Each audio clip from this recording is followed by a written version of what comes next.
Conversations at Hotel Charlie.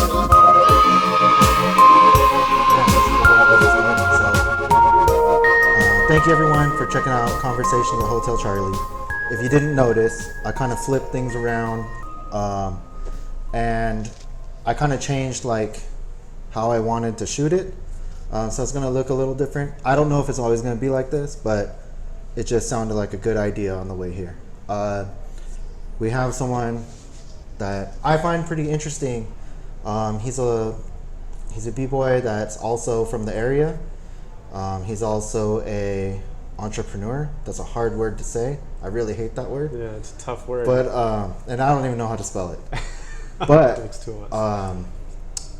this person has done a lot for the community, and he does a lot of events. But also, I think he does a really good job at putting other people on as well. So I want to introduce my next guest, BBoy LPrad, Luis. Welcome to Conversation at Hotel Charlie.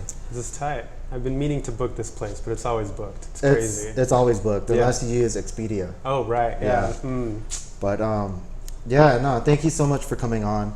Thank you everyone for tuning in. Like, really, with Conversation at Hotel Charlie, it's not so much about the merch or necessarily about me, but it's really about the people that I've met along this journey.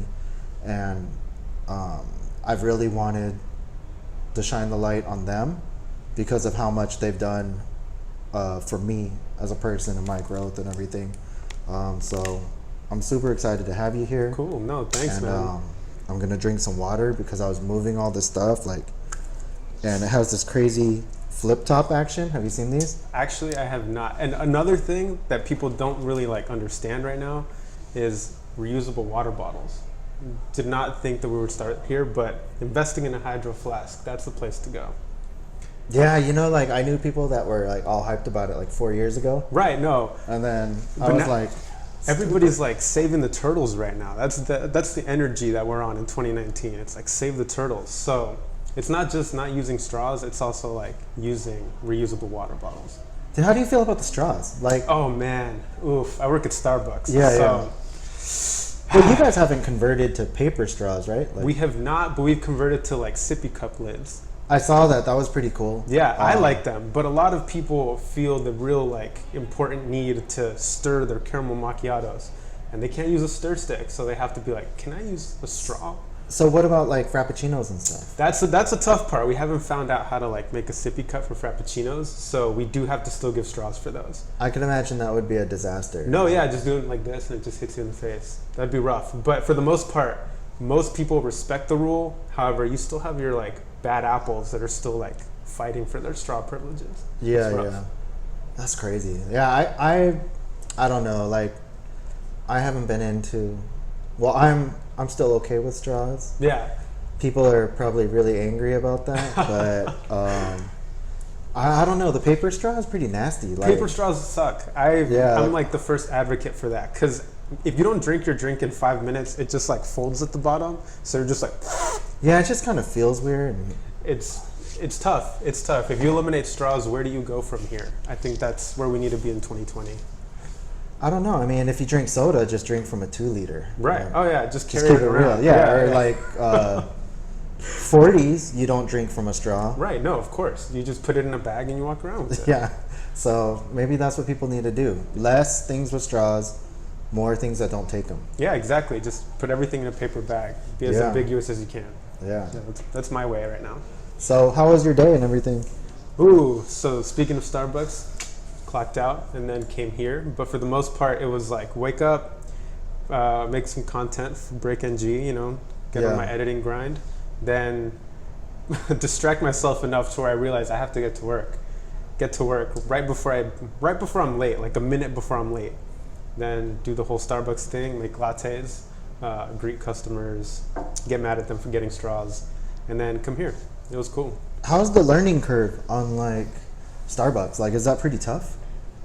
I mean, you got to know a lot of drinks, and then you got people I want it 90 degrees. Oh man, 2 shots this. There's very few people that will fight for their degrees, and the ones that do, you have to almost respect them for being so peculiar about how hot they want their drink to be.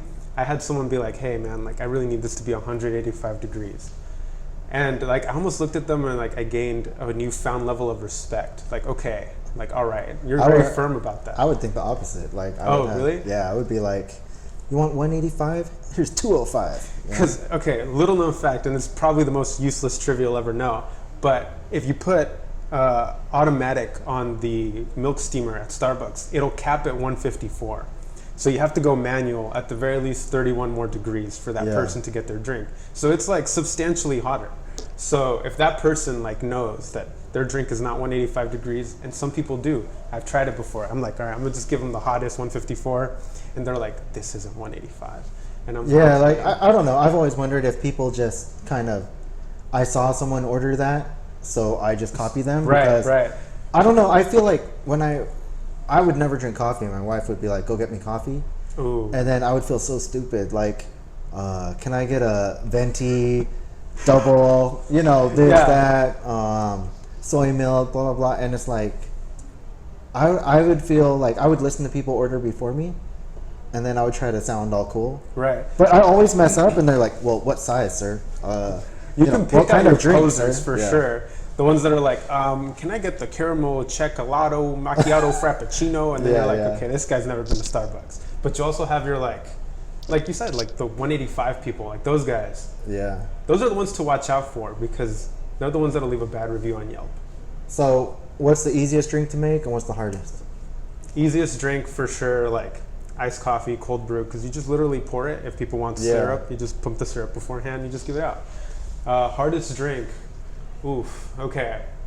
This is how you can tell if a barista is good or not. Like, have them make a flat white. So basically what that is ristretto shots and whole milk. And it's not just like, you just don't pour the whole milk and then you give it out. You have to pour it in such a way where you only leave a dot of milk at the top.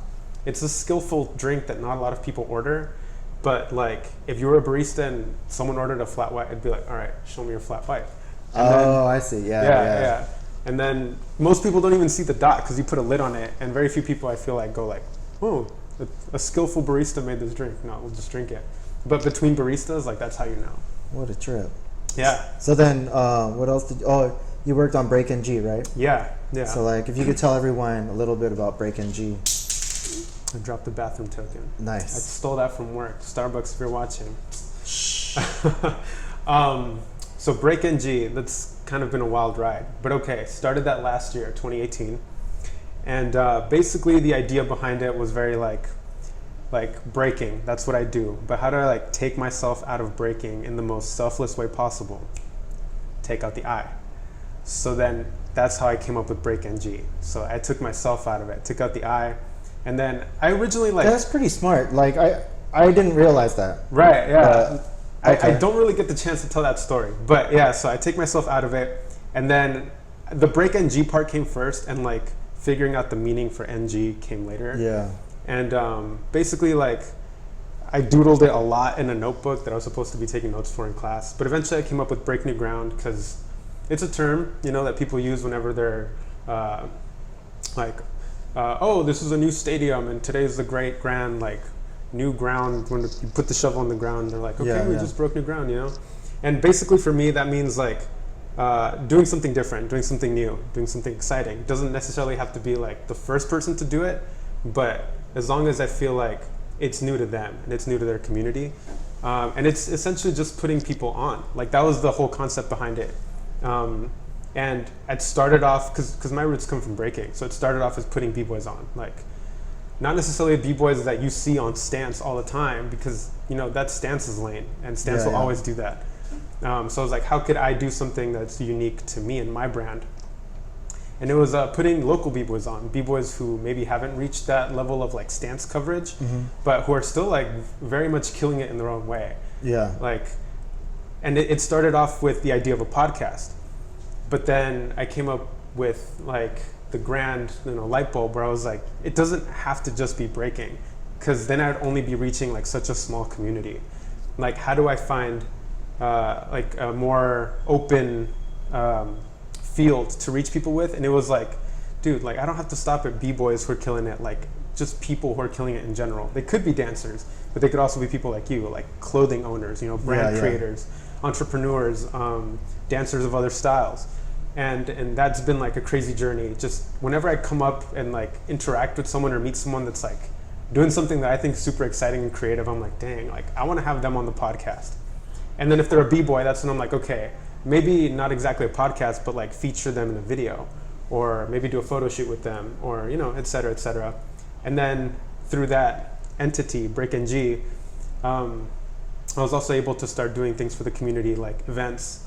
I've thought about sponsorships, but maybe I haven't reached that level yet. And then at some point further along the way came clothing. And everything has been its own journey, but ultimately like it's doing it for the people and doing it like with the intention of putting people on. Mm-hmm. Yeah, I've noticed that you've done that. You've always, like I actually went on the podcast. Yes. And I'm very thankful for that. Thank you. And also like, you've also done a lot of video spotlights of a lot of local B-boys. Those have been really tight, yeah. And they're very well done. And thank you.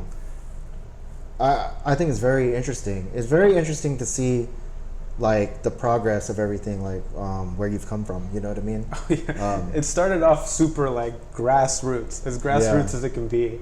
But I mean, that's how I think everything good starts. You start off with like a $15 microphone from Amazon and not even knowing how to record things or the like concept of good audio. Until like someone's like, hey, like this was a cool podcast, but the audio sucked. And then you're like, oh shoot, the audio sucks. And then you're Googling and doing your research and learning about like soundproofing and like all the interesting things that I don't think I would have even thought of had I not taken this path and had I not like started producing content in that way.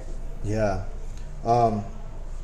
With the podcast, like that's interesting, starting off like super grassroots. I mean, as I'm sure if there's anyone out there that's been bored enough to watch all episodes, like you could tell that fans. There's been some issues along the way, like technicalities and stuff. I don't know. When I first started this podcast, I didn't even know if I was gonna like really do it. You know what I mean? Yeah. Like I wanted to do an episode, and I knew that what my heart wanted wasn't necessarily like maybe what the audience wanted to see. Right. I still don't think I figured out exactly what the world wants to see. And that's the fun part, I feel like, because I think we were talking about this earlier, where I was like, what I think was the best part of the podcast and what I took away the most from might not be exactly the segment that people want to watch or like see, because people's attention is very limited these days. Yeah. So like if you start off and it's maybe not like fireworks from the start, people might not sit all the way through. And then like if you only have like 60 seconds on Instagram to like show people what this is about, why they should click on it, if I'm like choosing the most meaningful parts, the one that like touched my heart, and people are like, oh, like that was okay, but I want to see the jokes. Like, how do I laugh? Or why should I click on this? Like, why is it entertaining? The entertainment value. Yeah, so it's like, that's also been like a struggle, figuring that part out. No, it's really hard. Like, podcasts, interviews, things like that. Like, I'm telling you, like, shout out Oprah. Yeah, shout out Oprah. Yeah, that's super hard. Like, these late night hosts and stuff. Just I don't know, just the questions and everything. Oh, coming up with questions is super hard, especially with people that I feel, because I do like a question-based podcast where I have a script. So it's not like, no, it's not like a script where like, okay, this is my response and this will be yours. It's more like, here are the questions. This is like the path that we're going to be taking, but like, fair warning, we might come off path. And most of the time we do. But I think the podcasts that have been the hardest is when I don't find any gateways to come off the path. And we're like, people are very like, this is the response to the question you just asked. And I'm like, okay, next question. So I feel that the ones where we don't stray away from it have been like the hardest to record and sit all the way through from. And there's been a select few, but it'd be tough for all of the podcasts to be the best one. So you live and learn, and then I think that helps me as a host, being like, okay, like maybe I should have created this opportunity instead of relying on them. Like I said, podcasting is tough. So Joe Rogan, if you're out there, man, great stuff. He's out there. He's just not watching this. No, for sure not. No. If anyone can forward it to him, let him know. Or his people. Or Joe Budden. The Joe Budden podcast is Oh, he's interesting. not watching this either. No, for sure not. No, The only Joe is maybe like Joe Schmo, you know. But actually, Joe Biden is watching this right now. maybe Joe Biden. Crazy enough. There's a good chance because he's into Break NG. Yeah, and for sure. he's He into- bought a shirt. Yeah. Crazy enough. Yeah. Shout out Joe Biden. Shout out Joe Biden. Yeah. Yeah, I don't know. Like, podcasting is just a crazy adventure. Oh, yeah. I think by like episode 250, I might have a general idea of like. At the very least, you'll What have to your do. audio like on point. Yeah, Yeah. right now, like I'm super ghetto. I'm just running some mics. If you're wondering about the technical setup, just mics straight into the iPad with some app that I'm looking at right now. This is grassroots. Yeah, You super support these grassroots. kinds of creators, you know? But no, I always thought, you know, like it can get better as time goes on, but I need to start or else I never would. It would just be like, maybe I'll do that later once I have a nice enough mic, you know. Once I have a nice enough line, then I'll drop it. Then I'll make my brand. See, that's wild because I was thinking the exact same thing. Right before you said it, I was like in the back of my head, I was thinking, you know, the reason why I started and just like jumped in on it, even though my audio was terrible, was because I just wanted to do it. And that's kind of been, I feel like, the story of my life. Just like doing things and maybe cutting corners at the start just to get to doing it and then like making up for those corners afterwards. So yeah, like the first episode was terrible, but it was really interesting. Yeah. So if people sat through it, I'm like ever so grateful because the content was great. It's just the quality made it very hard to sit through. Yeah, no, I didn't think it was that bad. I was listening to Kai's on the way. Kai's was good I was too. driving up north, and you know he's got a very soothing voice. Yeah. Kai, if you're out there, you got a very soothing voice. You should Yeah. be a late night radio host. You should at the very least do ASMR. Yeah, like late night with Kai. Yeah, late. Yeah, or like he's also a breaker. He's also a videographer. He could consult people like when they lose, Yeah. like Oh, talk yeah. to them real like calmly and like it's okay, you lost, bro. You know, It's okay. There'll be Yeah. another one. there'll be another time. It's crazy because that one is probably the one that I look forward to re-listening to again in the future because he's come such a long way from then to now. To where if I were to like ask him to do another podcast, I'm sure everything would be different and it would be exciting again because back then he was barely starting out in this content creating journey. Yeah. And he was like, I'm not sure if I'm going to go all in on it, but I'm going to try. And now it's like, okay, he went all in on it and let's like Yeah. check in on him and see what's up. Then he shoots a lot of your videos, right, for Breakin' G. No, funny No? enough, this is a fun fact. I shoot all the content, do all this, everything for BreakNG like comes from my computer and my camera. Oh, really? Yeah, yeah. Oh, that's crazy. I had no idea. And then you do a lot of like, that's one thing like I gotta give it up to you. So, you know, regardless what anyone says of anything, like hands down, people can't deny that like you put in a lot of work. Oh, yeah. I think the effort and the professionalism of everything that you're doing, I mean, like no one can deny that. You know, they may not be like there's people out there that don't care about me or don't care about my brand, you know? Same, vice versa, yeah. But one thing that, sorry about that, one thing that they can't say about Breakin' G is that like your videos and things are very well done. You choose locations. You can do it so much easier.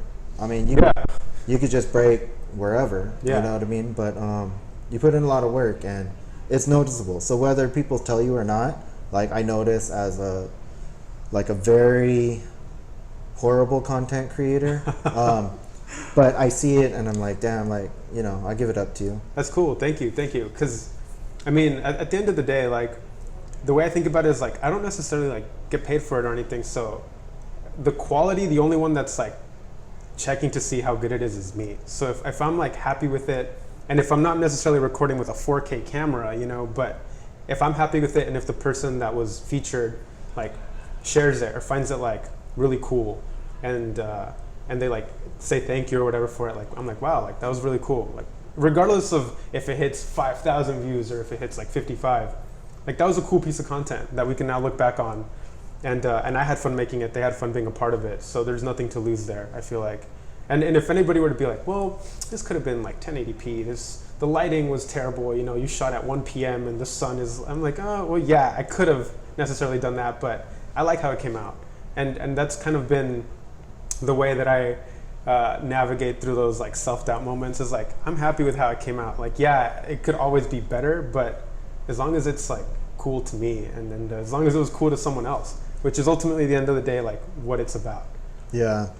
Has this journey been like surprising to you? Just like a little bit how difficult it is to, like, I guess the thought of anyone is like, I'm gonna start something, and then like I'm gonna have a podcast, I'm gonna have clothing brand, I'm gonna have an event. Well, your events have been pretty booming. Like, yeah, I would say that.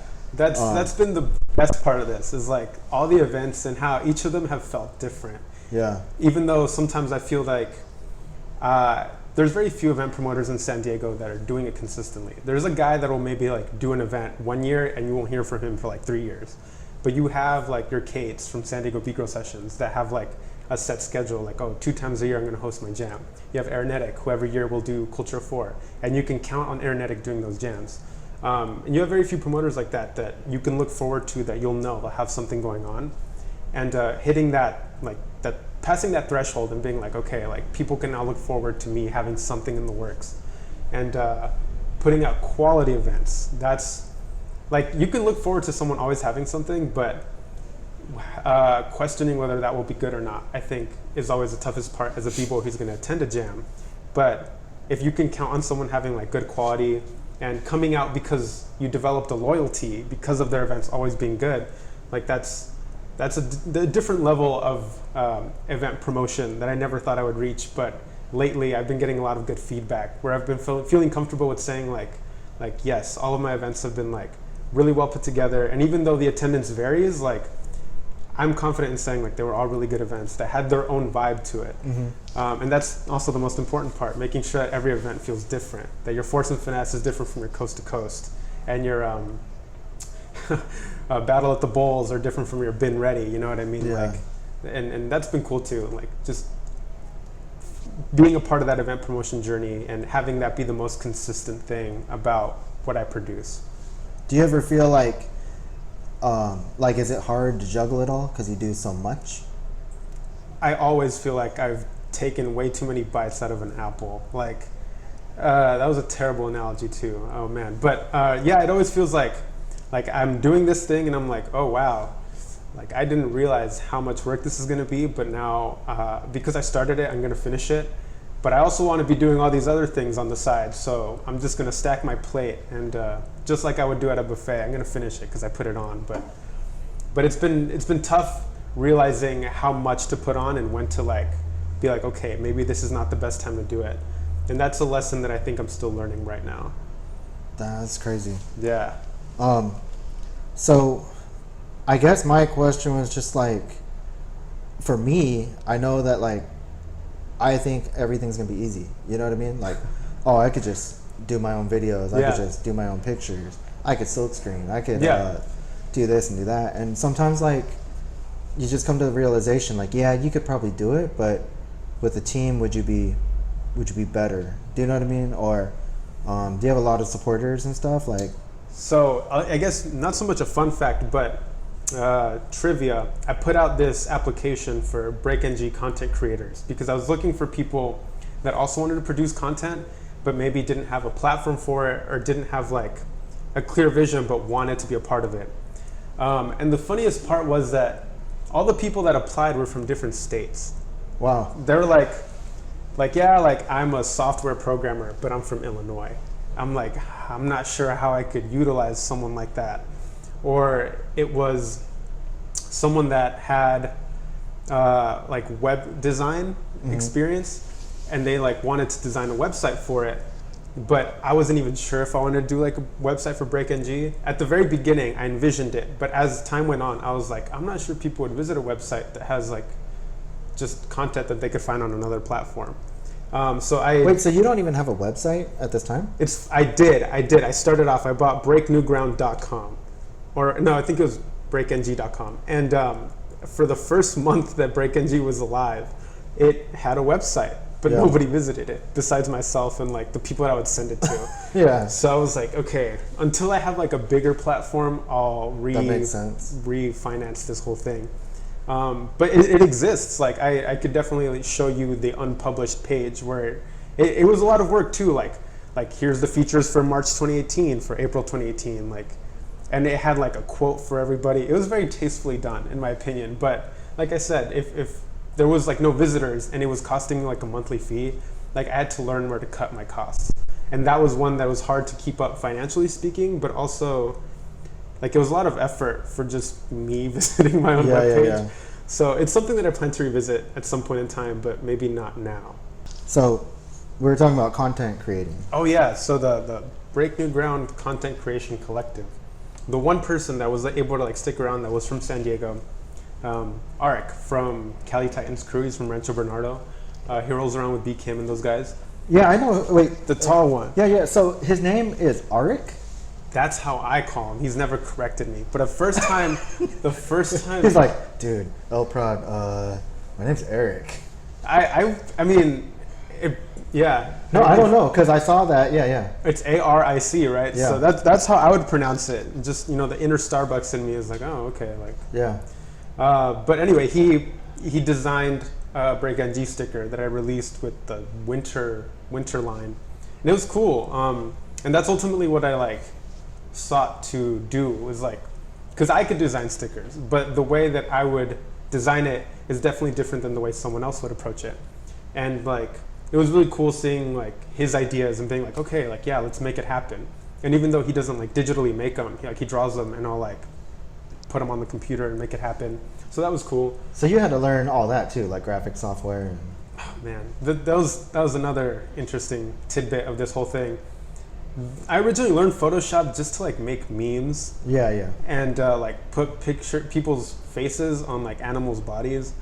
Yeah. And Wait, do you have a fetish or something? No. It was in high school. I thought it would be really funny to put my friend's face on video game characters' faces, and it was dumb. Yeah. It was making memes for my Yeah. friends, but I had to learn Photoshop for it.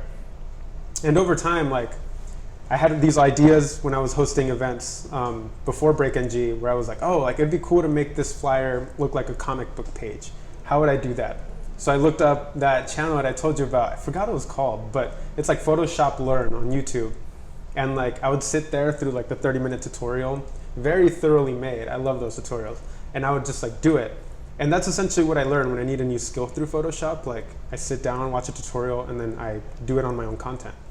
And that's been really fun. I feel out of anything, I'm just glad I was able to become more well-versed in digital media creation. Can you believe how much you can learn on YouTube? That's crazy, right? Yeah.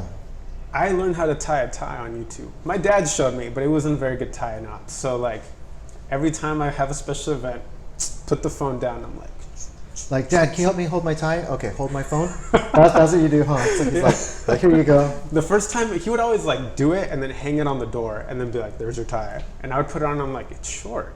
Oh, yeah. I look weird. Yeah. So now I would be okay, teach a man to fish, right? So I put the YouTube thing on. There was this guy, he literally just recorded it from his phone in his bathroom, but he did it the best way possible.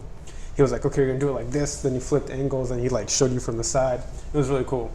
Hands down. It's crazy how much you can learn.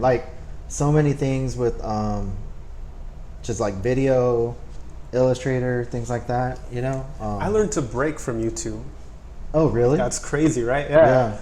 And I mean, I'm not Red Bull BC1 level, but I feel I've done pretty good for myself for someone that learned off YouTube. And that also feeds into the idea that B-boys don't take class. But YouTube is the most easy method of learning breaking. So... Well, how did you even get into it? So you saw breaking and then you went on YouTube, or? I started in middle school, 8th grade, and I had friends who were B-boys, who were pretty good B-boys at the time. They were toward the higher end of the SD skill level. And they were getting a lot of girls. And I was you know what? The key to get girls is breaking. Yeah. And I've never been more wrong in my entire life. I'm glad I did not stick to that idea, because I I would have been skewed. But anyway, after realizing that girls was not like girls didn't want them because they were breakers. It's because they were cool people. Yeah. I was like, okay, like at least like I'm polishing these skills. Might as well just stick to it. And then like a few months became 10 years, and now here I am. You know. Oh, so you've been breaking for 10 years? Yeah, I'm about to hit 10 years in December. That's crazy. That's wild. Yeah, it's almost a half of my life has been spent breaking. So, have you always been a fan of hip hop, or? No, actually. Really? Like, it was just more about the dance itself? It was more about the dance. Like, I used to break to like the super cheesy Red Bull BC1 music that they would lay over the clips. Before Red Bull had like original DJs like making their beats, they would have battles and they would lay over like these cheesy beats on it. And just like break beats, or? They were break beats, but I think it was more like songs that were rejected from like the top 40 that just happened to have a break beat behind them, and they were just like boom right there. I think just to avoid copyright purposes. I think that's why they did that. And the first battle that I took a track off of was Lilu versus Hong Tan, Red Bull BC1 2005, and it was Minutia in the Girls. It was called You Boys or something like that, and I would break to that song all the time. Or Crack and Smack, Squeeze Me. They're just like they're songs, but I don't think they were intended to be breaking songs. And they were I wouldn't categorize them as hip hop. They were like pop tracks that had like breaks. So what did you listen to prior? Like what kind of music? Or? Rock. Oh, really? Like what kind of rock groups? Like? The Doors. Okay. That was a big one for me. Saliva. I don't know if anybody knows Saliva. The Doors, Saliva. I listened to Sean Paul too, like way back in the day. Sean Paul, like the reggae. Or, yeah. I had a CD. I listened to like Gorillaz.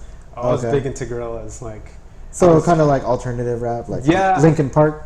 Linkin Park. Yeah, I had like a few Linkin Park CDs. A lot of the stuff my dad listened to, like Metallica, Iron Maiden, like rock, you know. And then to go from that and like dancing to like hip hop breaks. Yeah. And like James Brown and stuff, like it was very foreign to me. Yeah. But then I was like, I can't really dance to like Metallica, you know. Like I could, but it would look odd. Yeah, it would. So, and even up to this day, my dad is always like, maybe you should have someone that plays rock music at your events. I'm like, Dad, like, I love you. I appreciate your input, but I don't think it would translate. And he's like, well, I know that some rock artists have like drums in their music. I'm like, me too. That's funny. It is, and that's cool though. So your parents are supportive of your. At first, somewhat? No. Oh, and, really? No, because my mom was like, "You're gonna break your neck. What are you doing?" Yeah. And also, I was like not super hip hop or like practice on concrete. I was practicing in my mom's living room. Oh, okay. So at some point, after like a lot of failed headspin drills, like I was making like a bald spot in the carpet, and she was like, "You're gonna have to pay for that if you continue wanting to practice and become like a b-boy." I was like, "All right, well," so I did at some point. And then when she saw that I was like sticking to it after a long time, she's like, "Okay, like I'm gonna support this full-heartedly."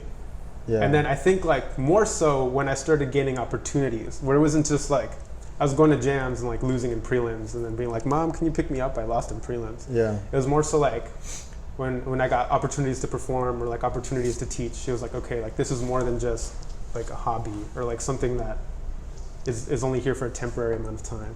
Mm-hmm. So that was cool, and ever since then it's been pretty smooth sailing. Even when I want to travel and stuff, like they've been really supportive. Yeah. So speaking of traveling, like you've been traveling a lot, right? Like definitely trying to. I've given up a lot of travel opportunities for the sake of like hosting events, but I feel like it's a trade-off for sure. So what exactly are you doing when you're traveling? Like I see you and you're like in, where were you, Pennsylvania or Philadelphia or something? I was in Philly. Oh, Philadelphia, because you're at the Rocky Steps or something. Yeah, I was in Philly earlier this month, and I was doing a paid gig, and it was basically doing a show for a biotech convention. And the theme was gladiators and goddesses, so I had to like put on an outfit, do some choreography, do some cool tricks, and party pump for a while. And that one is probably the most exciting gig every year, because like they pay for everything and then they also pay on top of that. So as a b-boy, like you don't get opportunities like that too often. You do choreo too, or? Yeah, part of the industry dance life. If you ever want to like, if you're a b-boy, whoever wants to pursue like making money and getting like industry opportunities, a big part of it is learning how to do choreography and learning how to dance. So that's also partially why I've like really invested my energy into dancing while also sharpening up like my breaking, because sometimes they're not exactly the same thing. Yeah. Like you dancing on beat or dancing like at a club or with a girl at a party, like no girl wants to like dance next to you while you're doing a 6-step. Funny enough. So it's like learning how to like bounce on rhythm, like adapt to different kind of music, and that's ultimately what books you jobs. It's crazy though. I mean, if you just take like a step back and you think about it, that you were able to make money off something that you saw on YouTube. Yeah. That you practiced in your living room. Yeah. And it was enough to get you to travel like somewhere Right. else. Yeah, that's pretty. So like crazy. when you take a step back and think about that, just how stupid that sounds as far as like telling your parents like, hey, you know what, I'm gonna practice this in the living room and just watch. When I get good enough, it's gonna send me across the country. As stupid as that sounds, that's some stuff that I'd say to my mom. I'd be like, just watch. One day they're gonna pay me and I'm gonna say, I told you so. And I never did. I wasn't like, Mom, I told you so. But I was that's like, pretty cool that I you were able believed to make in that work. myself. Yeah, and I'd be lying if I was like, yeah, like it was on me. I'm such a great b-boy. No, because it's definitely been like the people that you meet along the way. Yeah. And learning how to walk through an open door and also knocking on the door and opening them yourself. Like one thing that I've learned is closed mouths don't get fed. So if you're like actively wanting something but you never like speak on it or act on it, like you're just gonna sit there still wanting to do it. Yeah, and then you get bitter about things. Then you get bitter about things, yeah. How come they never asked me? Or Yep. you know? Yeah. I've been on both sides of the coin for sure, and it's a learning experience, just like everything else in life, you know. Yeah. But I've been really happy that I've gotten these opportunities and that I've taken them and not looked back, because at first they're not appealing, but I feel like time always plays the story out. So it wasn't like I took a first paid gig and it was like, you're going to Philly. No, it was like, oh, can you do this dance performance? We can like pay you in food. And I was like little baby steps. yeah, and I was like, oh, food? That's more than I was getting before. Like, all right. Or like, oh, can you perform at an elementary school? Like, we have a lot of snacks and free Gatorade. I was like, free Gatorade? Yeah. That's wild, yeah. Yeah. But now it's like, oh, we have this big check for you, and you're also getting all expenses paid flight. You want to come? And I'm like, oh, shoot. I'm like, yeah. So then what are your, you're kind of diversified, right? Like you have all these different things. What is your main focus, or do you not have one? I think, like, I mean, I'm not sure if you can relate, but just like the seasons change, I feel like so does my interest in something. Yeah. So there's some seasons where I'm like, I'm gonna be the best competitive b-boy and like really train hard, like get all these new moves and like go out to jams a lot. But there's sometimes where I'll be like, you know, I have this really cool jam idea, and in order to make it happen, like I have to invest a lot of time, and ultimately it's networking, but it's also creating content, like making these like teaser flyers or just like doing like reveal videos, stuff like that. And the nights that I spend doing that, I'm not necessarily breaking, so it's pulling that string. Or there's even like sometimes where I'm like, oh, I want to start a YouTube channel, and just filming stuff and like scrapping it and being like, oh, that was bad. Like, I'm not doing that. But you have like so much stuff that you're into, right? Yeah. Do you ever think to yourself like that you would stop dancing, as far as like maybe just like exhibition or whatever, but that isn't your main focus, and like, because you seem very like what do you call it, like I would suppose like very, you're the most businessy b-boy out of all of these jams that I've gone to, like San Diego wise, you know. Yeah. Besides like the older heads or whatever, but I don't hear a lot from like the younger guys like, I'm gonna start something, or if they do say I'm gonna start something, they don't actually start something. Right. But you seem to be the one that's constantly putting things out there? There's I think there's a big interest in longevity. Yeah. Because whether I'm breaking or not, whether I'm competing or not, like I love the community and I love like everything that I've been able to learn from it and all the people that I've met through it. So I want to stay, even if one day like I go to a jam, I do a move and my knee blows out and I'm done forever. You would do it in a different way. Yeah, I want to still be a part of it somehow. And I think that's how it started off when I got the opportunity to do Battle at the Bowl here. Like, not only was it the most easy to throw because most things were paid for, so I just had to like put the idea on paper and act on it, but it was my first introduction to seeing things from the back end, like not exactly as a b-boy. And after that, I was like, you know, there's a need for people like this to be having ideas, to be hosting events, to be bringing something to the community. So that was something that I was always interested in, and even more so now that I'm like having more physical issues with my body, where I have to like pick and choose when to break and like how hard I'm gonna go. Now I'm like, okay, there has to be an interest in longevity if I want to stick around, because like I would always love to just be a spectator, but knowing me, like I can't just sit idly by. I want to do something, whether that means like making content and like just filming people for a while, or hosting events with different concepts. Like I want to be around even after I'm physically able to compete. Yeah, I would definitely, I could see that. It's crazy though. I mean, you do so much. That's why, like, I mean, I'm just thinking in my head as like, I'm thinking about all the stuff that you do, and there's just like so much. You can talk about any of it, you know? Like what, as far as like, hold on, let me check this just to make sure. No, you're good, you're good. The time and everything. So like, as far as content and stuff, what has been your favorite piece of the journey? You know, like the video work, or, you know, just the interaction with the public, or? I think definitely interacting with people and picking people's brains to see like what they think would be dope, or like what they feel is necessary in the community, because you see a lot of like high production events and they're like Monster, Red Bull, or UDEF, so, Pro Breaking Tour, and they have a lot of unique concepts, and I feel like sometimes local b-boys want to be a part of those concepts, but you know, you have to be top 8 at this national level jam in order to even, I think, of being part of that concept.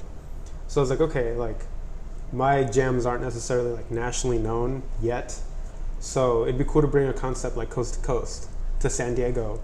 And I made it in such a way so that a b-boy from, I don't know, Texas didn't see the flyer and was like, there's a flight to Boston, I'm about to fly out to San Diego and nip that from them real quick. Yeah. Like, no, I made it so you had to attend at the very least 2 jams. And like, in order to win. In order to win. So if you're from Texas and you want to come out and really win this flight, show up more than once. Yeah. And be consistent about it too. Because this is ultimately something that I wanted to give back to like a San Diego community member. Yeah. Like really put like someone from San Diego on, like it's easily accessible to you. You know how hard you work and how consistent you can be at these jams. So if you're always going to place top 4 and get the most points at the end, like cool, you win yourself a flight. Like represent San Diego hard out there. Yeah. And I because I know b-boys. I know b-boys from Arizona. I know b-boys from like NorCal. Like they could easily like see a flyer and come by. Then everyone at the gym is like, oh wow, like b-boy. I don't know. I don't want to name drop, but just like this dope b-boy just showed up and obviously he's going to win. So wow, that flight opportunity is gone. So it was cool to just bring that concept and see the need for it, like need for something refreshing, because we get jams like so much these days. So it's hard to make one stick out, but just to have people like be into the concept and provide directly to the San Diego community. And we'll see what happens at the end. Like so far there's been like no b-boys from out of town that have come and tried. So let's hope we send a really good San Diego b-boy out to the East Coast and they make noise out there. Yeah, that'd be dope. I know that, like, I don't know if it's the same. Well, I think it's the same. You know, I frequent a lot of the b-boy events, just as, well, actually, I shouldn't even say that. I don't frequent them. I've gone to a few. Like, I was thinking, like, wait a minute, I haven't gone to any. But, you know, right. I'll show up if it's, let me see, how can I phrase this? Okay, but really cool story that I feel people need to know, because this spoke a lot on your character, but also just was such a, I don't know, like a drop from heaven. Because Battle at the Bowl 2, I believe, we were setting up over there at the Memorial Bowl. Yeah. And this dude just comes out holding like a bunch of merch in his hand. Yeah. And he was like, "Hey, are you the one running this event?" Yeah. I was like, "Yeah." He was like, "Hey, I'm Russell." And I was like, Yeah. "Oh, hey, what's up?" He was like, I brought some stuff. Just like give it out as prizes." Yeah. I was like, who is this guy? Where did he come from? How did you even find out about this jam? And he gave us like a bunch of stuff. And then I was like, yo, like, I don't even know how I would give these out as prizes. At some point I was just like whoever can come out and do like a really fast head spin, like here's a shirt. Yeah. And it was really cool because it got people involved in the jam, but also I didn't know at the time that you were just like a local brand. I think you had told me that you were just like up on the street here in 3rd Avenue, but it was so crazy, and it was just a testament of your willingness to give back to the community, even if you didn't know me necessarily. Like we weren't on these terms at that time, and it was just wild. And I think it's something that I remember about that jam that I was like, wow, that was wild. Like I always look back on it and I feel like it was like a godsend, because it got people more involved in the jam, and ultimately it just raised the whole entire vibe of the jam and the professionalism too, because people were like, oh, he's giving out prizes for like ciphering. Oof, this must be like a well-produced jam. And No, that's cool though. I mean, because for me, like, I've always seen the B-boy community. Well, so I came across Dino and Piggy and them, and then my daughter wanted to break, so I kind of hung around them and infiltrated the B-boy community. Yeah. I then made a lot of friends along the way. Well, I consider them my friends. Yeah. I don't know if they consider me their friends, but I've met a lot of cool people. Like, and everyone has been super nice, very open, and they're all very loving of the community. Yeah. And the one thing that I notice is that the community doesn't love them back. Not to say that, I guess that sounds mean, but I guess my thought is that as a business based on hip hop culture, which I consider my business to be, like, you know, I think so too. A lot of times you come in here, there's rap music playing, there's a lot of MCs that support it. I support them, and like-minded street culture. You know? And I would definitely say b-boying is part of the street culture, along with skateboarding, BMX. Like, it's just the things that we do. Right. And there's some other people out there, and I don't feel that they really show love to it. Like, it's kind of, actually, I don't think a lot of people show love to any of these underground type events and things that are going on. Right. Where I feel like if they did, the noise would be bigger. Right. You know, and there's people there that support it, and they're all good people. So when I heard you were doing the event down there, I went to go support because like, it's in my block that I'm trying to cultivate. Right. You know, and when I went there, everyone was super cool. You know, and you know, I wanted to support because, like, years ago I used to dance, and I always tell people, like, you know, like, how long ago? Like, hundreds of pounds ago. You know what I mean? But I used to dance before, and you know, like, I understand the passion of it, and I understand the grind of it, and I understand that you do something. What would you kind of, like, explain that at? I would say it's a lot like the clothing brand game and things like that. Like, you do all this effort for just like a little drop of water. Yeah. So I'd say it's almost like being in the desert. Yes. And, like, I'm gonna cut apart a cactus, and I'm gonna, like, siphon out the water and all this stuff, but just get you know, much. Yeah, to just get a little bit, and your passion for it is there. So, like, you don't really think about all that hard work, and you just keep on doing it. So I don't know if we're, like, all just idiots, or if you know, that, like, the passion is bigger than the profit. Yeah. Per se. I just wish that the community was a little bit more supportive. I mean, I don't want to get into the Olympic stuff, but, like, I know that they talk about the Olympics, and that'll be interesting. And I think it's also, it's a little bit sad for the culture. Yeah. That something that big is gonna take. It's gonna take something that big for it to make noise. Right. Because what you guys have been doing and what I've seen from just the outsider looking in is that there's so many good things that can be taken from the b-boy culture. Like, you guys all get along. Well, not exactly, but you know what I mean, for the most part. San Diego is a very good place to see that. Like, people, b-boys getting along. Yeah, and then, you know, it's got guys and girls. Yeah. And it also has people of all different races, all different financial backings. This is a company's advertising dream. Yeah, I mean, People of all races, inclusivity, like, this is going to be good. When the Olympics comes around, like, they're going to have their B-girl section, their B-boys, all ages inclusive, a lot of races you're going to see.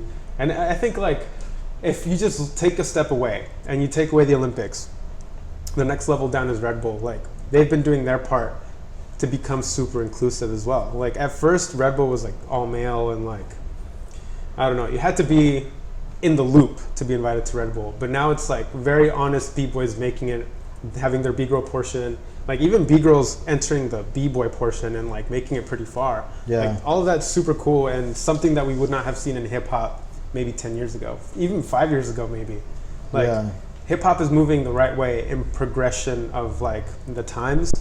And I think that's really cool. But the next step would be, like, legitimizing yourself as a professional if But you you want know, to be that at route. the same time, maybe like the logic and like legitimizing yourself and things like that, maybe that's like an old school logic.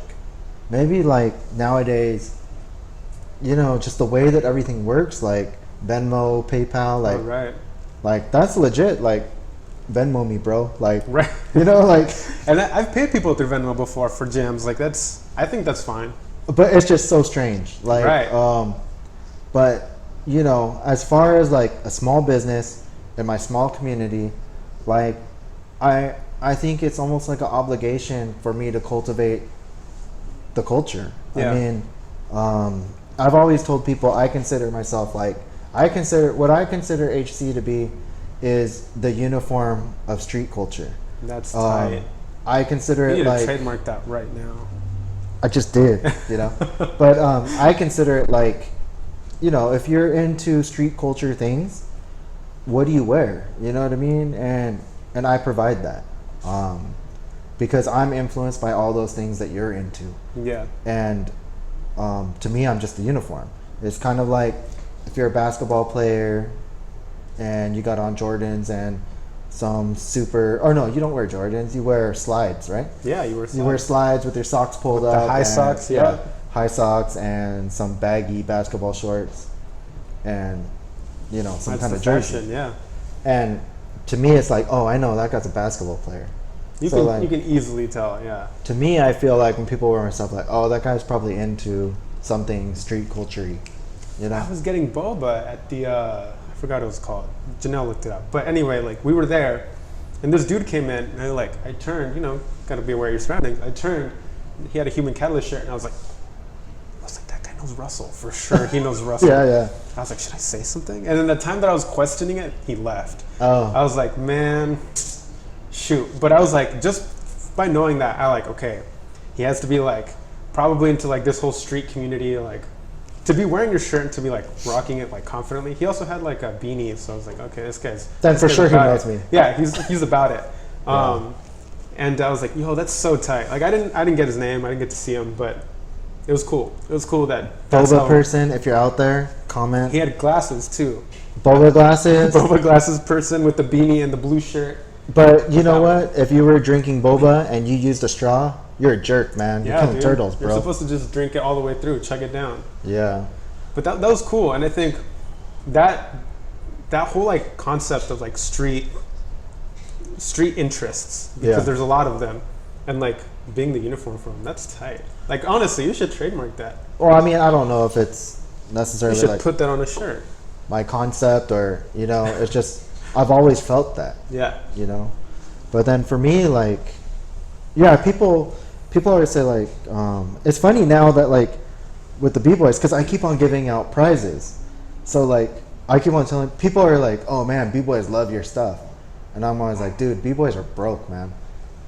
Anyone that's wearing my stuff probably like can do some moves. Yeah, because they all want it, like almost like 9 out of 10, you know. I copped my Human Catalyst hoodie, shoot, and I got upset because I dried it without tying the strings, and the strings came out. Oh. And I lost them. Go on YouTube. Oh. I lost them. You lost them. Dang. But either way, you know, I still rock it, and I'm rocking it right now. I won this one though.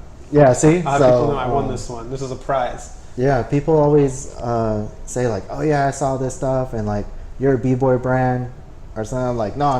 Like, I'm sure we can share sentiment on this because you're a brand owner. It's weird calling myself that, but I know I put out clothing and people wear it. So I guess by definition, that makes me a brand owner as well.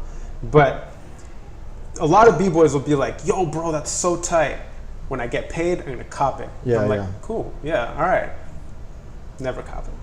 Yeah. I'm like, yeah, sorry, bro, I'm broke, but you should hand those out as a prize, or you should like make a contest for it, and I'll for sure enter. I think that's kind of a problem that's also like in our culture. I mean, if you look at like other people and probably in a more professional world, they're not like, yo, like into it. Like hook me up with TurboTax, bro. Like, yo, you know what I mean? Like, yes. You got a coupon code for, right, yeah. You know, like I don't think that happens. When you go to the Gap, I mean, unless your friends are like friends and family, right.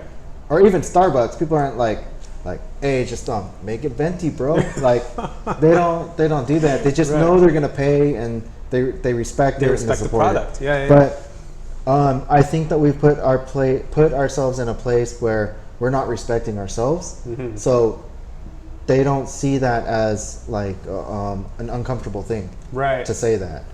And also, it's kind of like, as much as they want to support, it's kind of like they're kind of like putting you in a box where they don't take you seriously. Right. And it's been a tough thing to understand too, because I mean, most of my customers, I guess, are people that don't break.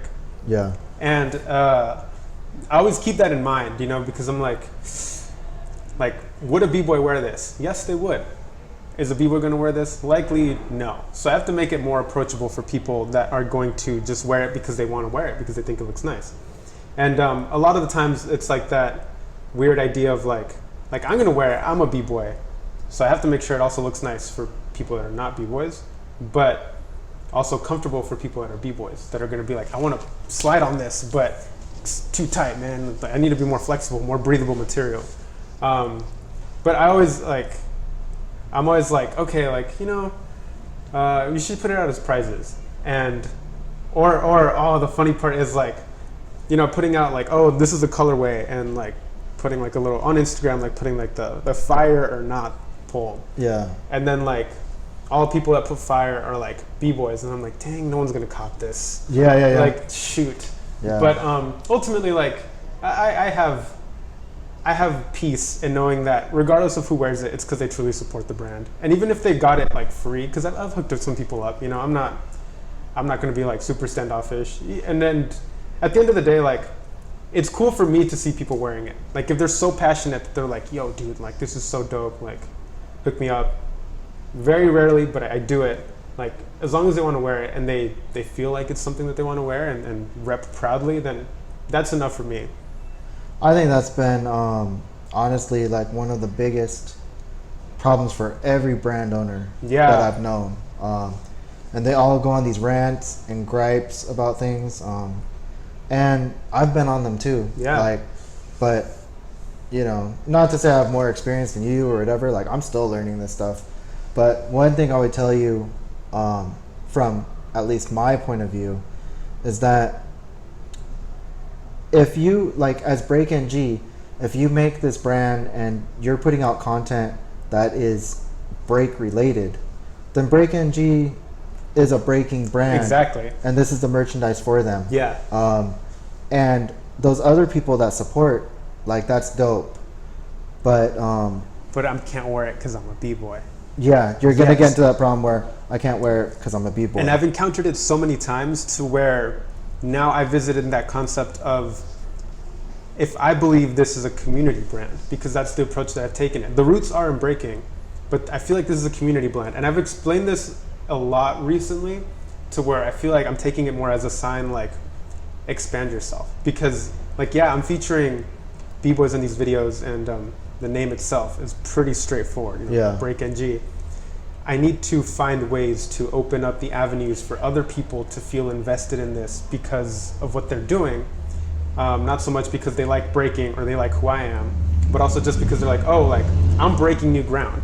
Not because, like, I'm breaking. No, they're like, I'm breaking new ground. Like, I like that concept. I want to buy the shirt because of it. But I would say if you have every single breaker supporting your brand, you wouldn't even have these thoughts. That's true. That's so, true. like, I don't think there's any shame. Like, for example, like, skateboarding brand. They all started off as skateboarding brands, Yeah. and their focus is skateboarding. And the ones that truly make it, they just keep it skateboarding. Yeah. It's just people are like, I like that style. You know, like, a good example is like choreo. A lot of the choreo dancers, I think, dress really dope. Yeah. But, like, if you dress like that, are you a choreo? What do you call them? I don't know what you call them. Is that urban dance fashion? Is this hip hop? I would just say it's like urban dress. Yeah. Right? And I think that it's dope. So I don't think there's any problem with Break NG. Like, yeah, your influence the roots started in breaking. Yeah. But it's clothing made for dancers to feel comfortable. Yeah. And to... Well, I mean, like I said, like, most people who cop it are not breakers necessarily. So Yeah. it's been cool to have that kind of support. But I think finding support from both sides is what I aim for. And even though some B-boys are, like, super cool, like, friends of mine, and even if they're not, like, still supporting it and buying the brand, like, that's tight. Like, the few that do, I really, really appreciate them, because I know that the stereotype of, like, broke B-boy is kind of truly common. And even though, like, But it's truly true. it's truly true, yeah. Like, Well, I mean, you guys are at the age where everyone's broke. Like, That's most true. people that break, right? You're not going to be... It's hard to break when you have kids. It's hard to break when you're in your 40s, 50s, and 60s. yeah, It's hard to be noticed as a breaker when you're 10 years old, 12 years old. You know, so you're probably in the prime of, like, 16 to 24. yeah, High school kids are broke. College kids are broke. So it's like, you guys are supposed to be broke. right. It's not a bad thing. It's just, that's just the reality. You Yeah. know, that it's a tough market because it's the coolest market, but the poorest market. Yeah, and I took that approach in mind when I, like, put out stuff, because I was like, if I charge $40 for this hoodie, even though there's going to be some people that are like, yeah, like, I'll support, like, if my community is B-boys, like, I want it to be the most accessible brand for them. Yeah. And that means, like, not breaking bank because you want to support me. Like, no, dude, it's not about that. It's not about the money that I make from this. It's because I want this to be a way to fund Break NG endeavors, but also, like, the easiest way for you to support if you wanted to. So this $15 shirt, if you wear it at a jam and you make it to top 4 and there's, like, footage, I'll be like, wow, that was crazy. He made top 4 in that shirt. And I know, like, for them it's like, oh, like $18. Like, what is that? 2 or 3 hours of work, you know? Yeah, yeah. Maybe, no, shoot, 2 to 3. That's like 2 hours of work. Minimum wage is crazy. Well, it depends if they're getting paid through Venmo. Ooh. You know. I can pay you through Venmo and carrots. Here Yeah, you go. yeah. No, but yeah, like, that was the vision. I think when I put out stuff was like, okay, cheap, but also, like, easy way of support. And I think I found that happy medium where I haven't had to be like, oh shoot, like, I need to lower my prices. Like, I feel that they're fair prices and they're easy for people to access. And I think that's also why a lot of people sometimes cop. It's because, like, oh, $17, bro, are you sure? Like, I can pay you 20. I'm like, no, it's 17. Like, Yeah. you know, take it. And I'm always like, okay, I have extra, like, please, you know, take this off my hands. And people, I feel like people know that, so they wait until I start putting that stuff out. Because sometimes I'm like, I have shirts from, like, months ago, and I'm thinking about putting out new stuff, but I need to, like, clear my shelf. Yeah, yeah. So I'm like, hey guys, like, this shirt was $20, it's $12 now. 2 minutes, someone's like, what's your Venmo? Let me send that to you, please ship it. And I'm like, It's crazy though, right? Over like $5. yeah, over $5, but Oh, shipping. I don't know if you deal with that, but some people are like, "Oh, how much is shipping?" And then you tell Shipping them, is a killer. Like, the post office makes out like a bandit. Like, yes. Oh, dude, yes. and there's like nothing you can do about it. There's not. And now with like Amazon and everything, like people expect free shipping. Free shipping and like fast shipping too. And it kills you. Like it's hard. I think that's for me personally, I've taken it in such a way where I don't think I reach out so far where like so many people ask for shipping. So the few that do, like, I make it affordable. I charge $7, but it all depends on weight. It's not flat. So someone's like, oh, $7, and they order 3 things. I'm like, that's gonna be like $10-11. But like, it's a small price to pay for people that want to represent in the East Coast. That's cool to me. And $7 flat, like, if you're willing to pay it, that means you really want it. So let's do it. Let's make that happen. That's been cool too. Like, just having people from other areas interested. But some people are like, oh, do you ship overseas? I'm like, I probably could, but I'm not going to. That's shipping overseas is crazy. So when I first started HC, I used to ship internationally. Really? Yeah, and then I would get some orders like here and there and stuff. And then dude, that's crazy. I started getting orders from like Middle East, Vietnam, and like, I mean, that's coming from like a point of view of like brand spread. Like, that's crazy. You must have been like, yo. It is, except like one of them came from Middle East somewhere, and like 4 months later, I get a credit card chargeback for like the order, and then I find out that the United States credit card companies cannot go after international disputes.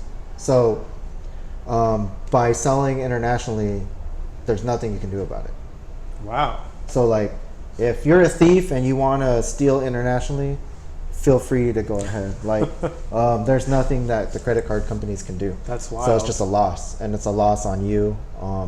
So I was telling Visa, like, so what do I do? Like, I just don't sell internationally, and they're like, pretty much. Wow. That's bold. You take the responsibility of doing that. So I think that's also why a lot of companies do the same thing. They're like, I don't even mess with Canada. I don't mess with Mexico. I've had a few Canada people be like, hey, please ship over here. And I'm like, I'd rather meet you when you're at the border. Down. Like, at the border, we'll both drive and then we'll meet each other there. Throw it over the wall. Yeah. Oh man, but it's been a wild ride, and I think that's been the newest aspect of this whole creative journey, like clothing and understanding that as a whole entire community. Because it's not just like, foolishly and admittedly, at first I was like, Break NG is just going to be something that I wear. Like, no one's going to want to cop it. Yeah. I put it on a sweater. I step out in public to a jam. Someone's like, are you selling those? I'm like, well, now that you ask, I could. But then after that, you create a trend and you have to be like consistent. So more people would ask, and creatively speaking, like, I was tired of wearing yellow. Yellow, it's a cool color, but yellow is not for all seasons. So I was like, okay, I'm gonna make some here. And then I was like, shoot, might as well just like start selling it and support myself. Yeah. Because a lot of the stuff I do is self-funded. And I believe fully in investing in your passions, but I do think being smart about it is a good way to go too. So producing a product for people to consume, and also having that fund what you're doing, so that you're not exactly breaking bank because you want to throw a jam. Yeah, there's a fine balance of like a reality check and your endeavor. Yeah. Like, I know that there's a lot of entrepreneur clothing brand people that still have boxes and stickers and, you know what I mean? Just like boxes and boxes of shirts of this dream that they attempted.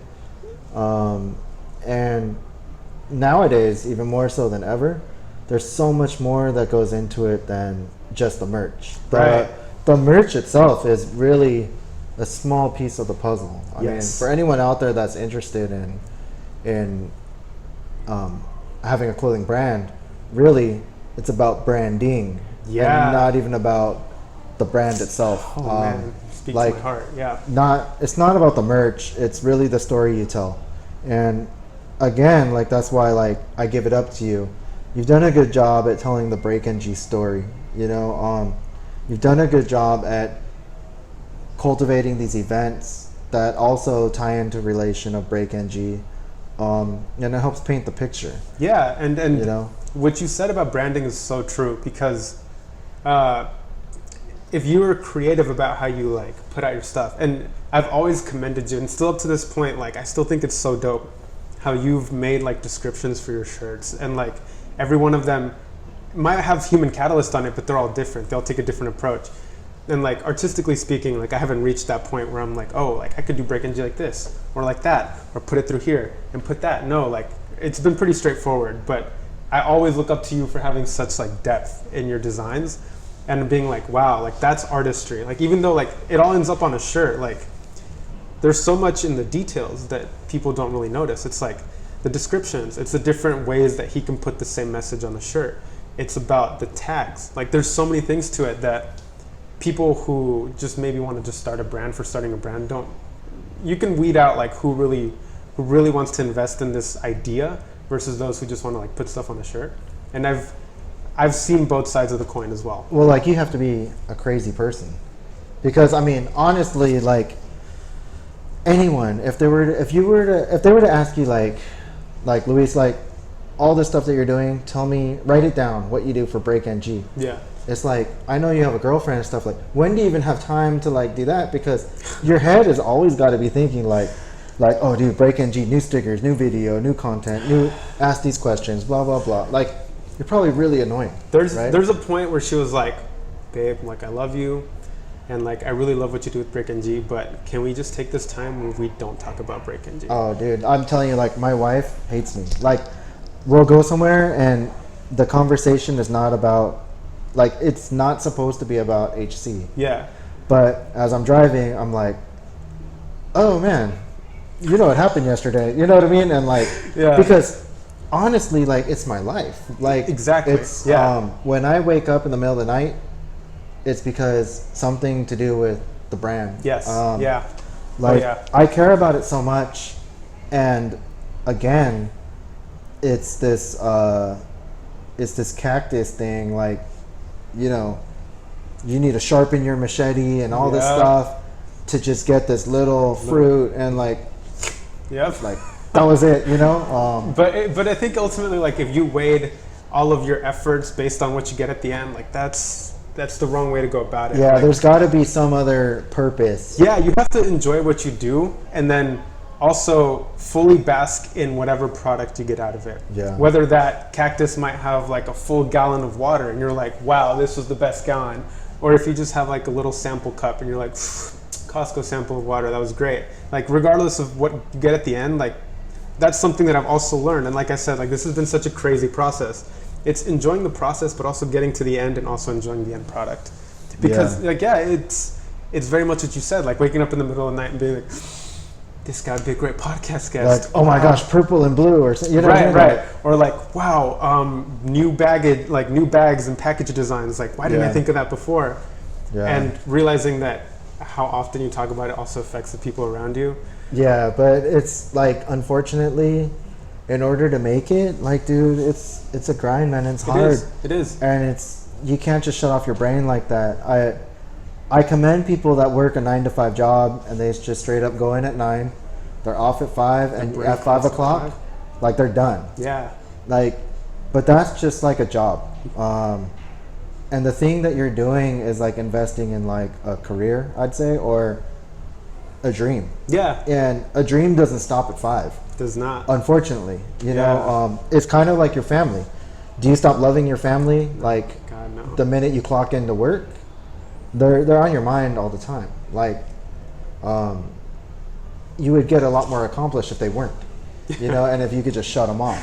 Like, but that's just the way the world works. And if you're gonna take on this journey of like being an entrepreneur, you just realize that there's not a windfall of money coming in where it's like your whole family's just living the good life like right away. Right. It's a hustle and it's a grind. It's a drain. Like, you know, in people's mind, I do this alone, but dude, my family does it too because they have to hear about it. Yes. Like, yes. they're a part of this story because they're like, what do you think about HC? HC sucks. Like, you know what I mean? Like I gotta hear about that all the time. Right. Like, Oh man, someone once was like, I was talking about Break NG, and I was like, oh yeah, like it's an investment. Like I have to do this, and like it's paying money for that, hoping it pays off like this. And they're like, Break NG, more like Broke NG. I was like, that was funny, but ow, like it's so true. Yeah. Yeah. So there's these people out there that attempted to do something, and they just have this dream and this thought behind them that I wish I did that. You know, so. You may be broke investing your money into this, and it is cool that they have Jordans and all you can drink all boba, Adidas, you know, like whatever. Yeah. But you know, one day like they're gonna get fat and they're gonna get athlete's foot, and they're not gonna be able to wear those Adidas or those Jordans, and their polyester is gonna stretch, and like you know they're just gonna be washed up. Oh, but man. when you have your Lamborghini. And you're like, Break NG Lamborghini. oh, look at my license plate. Broke NG. Remember? That was your joke, bro. You want to ride? You know? Oh, man. So, like, what does your future look like for yourself, Break NG? What do you got going on? So, immediately, just off tops, like, Break NG is something that I want to keep going for a while. Like, regardless of what goes on in my life, whether I take up a 9-to-5 and start investing my time into that, a lot of the free time would probably be used towards Break NG. And like from an immediate point of mind, like checking off a bucket list, I want to finish Coast to Coast. You know, that jam series has been wild and it hasn't even been half done yet. I want to do that. I want to film more video features with people that aren't B-boys. And I've reached out to them, but the concept is also a little bit harder because filming breaking is easy, but filming other styles, like I think it's hard for them to repeat the same moves. I don't know. I've been thinking about that a lot. Doing that, making my podcast more consistent, but also finding consistency within the production of the podcast. Because getting like nice mics has been one thing, but I got nice mics. I filmed/recorded a great episode with Mel. Shout out to Mel. And the audio was terrible because I didn't check the boost on my mic right before. I was like, what a rookie move, you know? Like, you couldn't post. I posted it, but I was post messing with it. Oh, I tried. I definitely tried, but it's still because I was speaking louder than Mel, but also my boost is high. Yeah. So I was like, it's like this off the charts, and she was just very consistent all the way through. So even when I tried to tone it down, like the tone down would still go here, but she was still here. So I posted that super ashamed, being like, man, like there's so much to take away from this, but feel like people are gonna get turned off by the bass in my voice just off jump. And then, you know, I'll continue doing community events and I'll continue bringing different concepts of what it means to be a brand, but also doing community events. I've had a ton of ideas that I haven't been confident in putting out, but after Coast to Coast and seeing the interest and success, like I feel more ready to be that person that does something unique and feeling confident that people will support it because of my track record.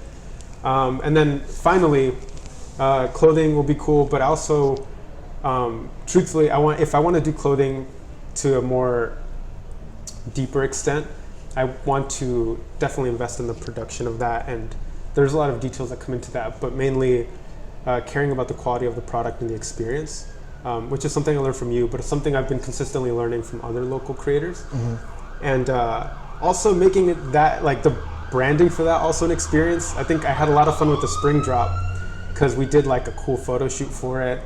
And not only that, like there was videos for it, like that one had a lot of investment from the people consuming the branding. And I want to keep every drop to be at that level. Yeah. And only build up from there, you know? For me personally, after Coast to Coast, I'll be taking a little hiatus from hosting jams. Because truthfully, it does take a big toll on your energy and like your mental space. Because like I feel like my mental health is always in a good spot, but just consistently worrying about like how I'm gonna fund this jam or like what strings do I have to pull to make this happen. Like it feels like a weight on your shoulders consistently. And I've done a lot of jams in the past like 8 months. So it's like never having this weight on my shoulders lifted. And I also need a chance to recharge. Like everybody needs to take that point where they're just taking a deep breath and preparing themselves for the next endeavor. Mm-hmm. So after Coast to Coast, like I'll book someone's flight, and I'll be going out to that jam too, actually, because it's cool to have community support. And I want to see Boston. I want to see what they're like. So I'll probably be out there too. And I'm going to invest more in my personal breaking career because my knees are not going to be forever. I don't even know if my knees will be like good for 2 more years. So I'm going to do all I can to, I don't know, like win jams, but also like spread my name more. Yeah. And see where that takes me. And then got to hit that degree career. You know, I invested 5 years into San Diego State. Oh, congratulations to you. You just graduated. Yeah, thank you. So I want to use that social work degree to some degree. That's cool though that I didn't even know you majored in social work. Yeah. You always talk a lot about community. I think I would say based on your actions from the past and just from what I know of you, I think it's safe for consumers out there to be like, I want to invest in this dude, and the things that you do, it's not like you're gonna go buy a Lamborghini or Mercedes. Right, I don't think that's your thing, but I do think that like somehow you plant it back to like a bigger jam, a better jam. Yeah. More higher end video of these artists, these breakers, and things like that. So really, I would say, especially for like these, the breaker community, the b-boys, b-girls, or just people that are into what BreakNG represents, they're investing into the bigger picture. Yeah, and I think hopefully people see that. I don't think they do, so I hope that I clarified that. Yeah. It's a lot the same way as me. Like, I get hit up by people like, hey, you know, do you want to help do this community thing, or donations for this, or this jam, that jam, whatever. But like, if there's no money coming in, then I can't just like have Right. money going out. Right. That makes no sense. Yeah. Like you're putting your business in debt. You know Exactly.